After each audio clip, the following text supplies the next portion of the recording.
How to get YouTube video URL link. Hey everyone, welcome back to the channel. In today's video, I'll show you how to get the URL link of any YouTube video. So now without further ado, let's get started. So first thing first, open the YouTube app on your phone and make sure that you're logged in with your account.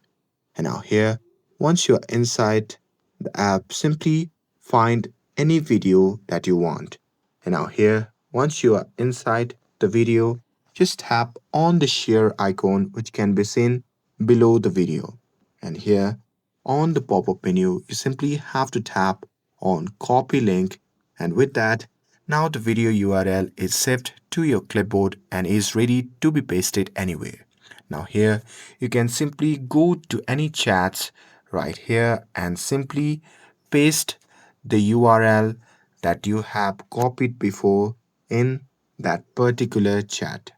And that's it. That's how you can get YouTube video URL link. With this, if you found this video helpful, then don't forget to like, share and subscribe to get updated for more videos. Thanks for watching and I'll see you in the next video.